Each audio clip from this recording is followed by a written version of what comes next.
Hello. Thank you so much for joining me today. My name is Jocelyn Donovan. I am the CPNP for Niwasa-Kindaswanteg. Thanks so much for joining me. Today we're going to talk about bottle safety. Now, there are lots of different bottles on the market, so we're going to go through a few of the different ones that you can get. I wanted to show you a couple of the different kinds of bottles on the market. So this is a Nuck or a Nuke. I don't really know how to say it. I found that my babies liked this nipple shape. I think that they found this closer to real nipples.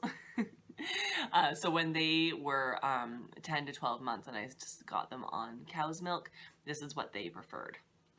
I also tried this kind with my youngest because I did want to combo feed. I tried combo feeding and she was not into it. But I found when she was little, this is the kind of bottle that worked best for her. This is a Playtex bottle. And you see the angle here that prevents air from getting to the nipple, and that will help reduce the reflux or burping. And then there's also just basic ones. This is the First Essentials. You can get these in Walmart or grocery stores. It's just a basic bottle. These are very inexpensive. There's also the Dr. Brown's bottles. I didn't have one in the office, but those have had really good success for babies who tend to get more gassy. And so that helps reduce your gas. But there's tons of different bottles on the market. You're really probably going to have to try a couple different ones to see what works best for your baby and your family. Luckily, there are a lot to choose from.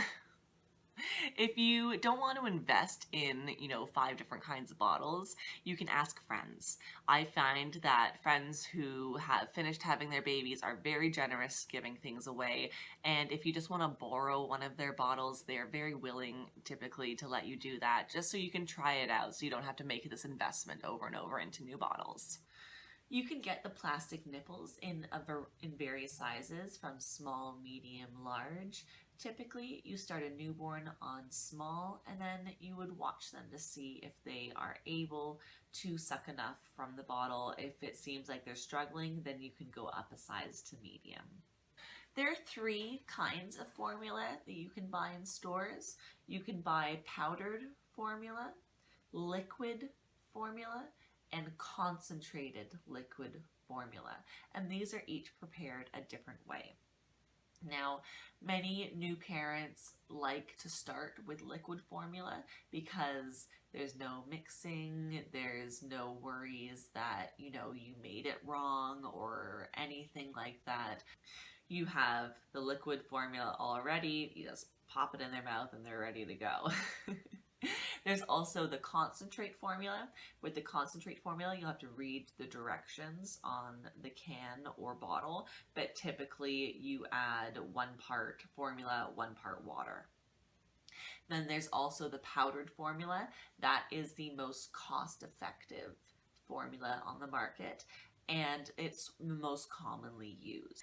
It is best practice to boil the water that you will use for your baby's bottle for at least a full 2 minutes, which is longer than most kettles will stay on at boiling.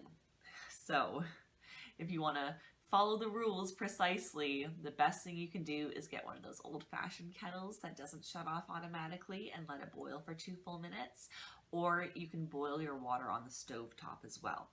My sister bottle fed her baby, and she would get a big pot of water on the stove, boil it, bring it to boil for 2 full minutes, and then ladle it into her bottles. She would fill a day's worth of bottles with that water and set them aside. And then whenever her daughter was ready to eat, she would put her scoops of formula in the water that was pre-boiled, and she's ready to go. So that system worked really well for her, but she was relieved when she didn't have to boil the water for 2 minutes anymore. To feed your baby, gently encourage them to latch. So you hold your baby, try to get a little bit of milk out on the nipple of the bottle. And again, just like breastfeeding, you put it to their nose and let them latch on. For newborns, stop every ounce or 2 to give them a burp. To burp a baby, you hold them upright on your chest, their head just above there. Depending on the age, you want to make sure to support that neck. and then you firmly tap them on the back like that. You can try patterns. Never know it's going to work. There's other ways to burp a baby too. If they have good neck support, you can hold them on your lap and give them a little bounce. Sometimes that helps them get the burps out. They might like it. It might be more fun.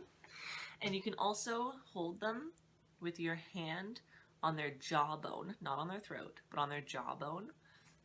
And you lean them against your arm and then give them those firm pats. Sometimes that pressure of your arm and hand against their stomach is better than your chest.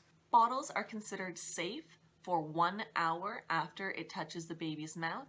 After that, there's too much opportunity for bacteria to grow, and you are encouraged to discard that bottle, and if baby is still hungry, to make a new one. If baby is a slow feeder, try making multiple small bottles, maybe just 2 ounces in each one, so you can make sure that the bottle is always safe. Start increasing the bottle size if you notice the baby is still hungry at the end of a feed or is requesting food after only an hour.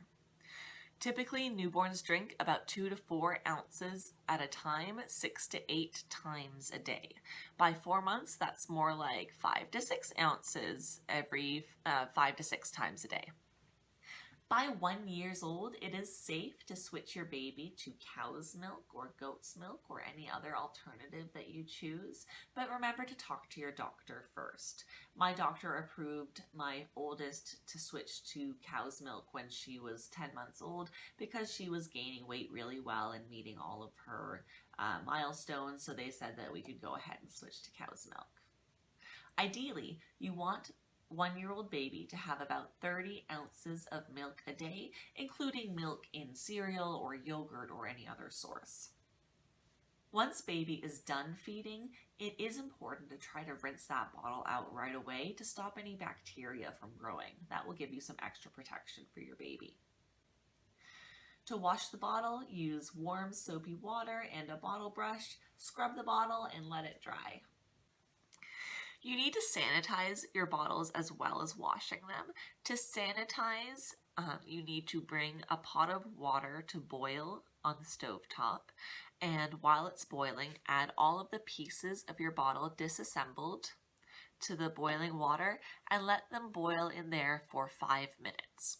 After 5 minutes, you can remove them with tongs and let them air dry. When baby's a little bit older and you're not so worried about their little immune systems, you can start sanitizing in the microwave. So you can use a bottle sanitizer, and I'll show you how that works. So this is a microwave sanitizer. It has 3 parts: a lid, the middle rack, and the base.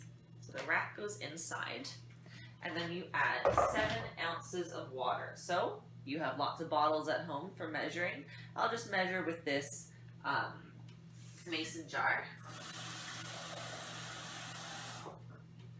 There's my 7 ounces. I'll pour that in the bottom.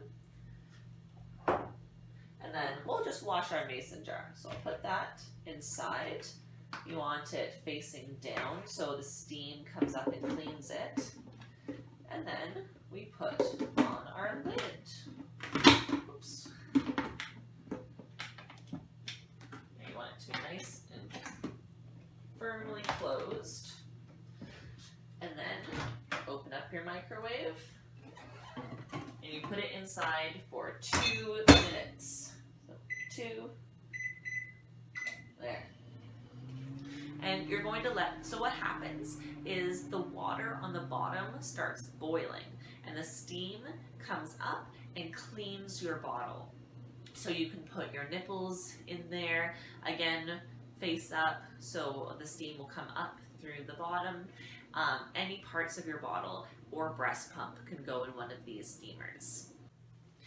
Now, I read the manual and it said to wait for 10 minutes before taking out your steamer. That's because the steam is very hot, and if you take it out too early, it might burn you.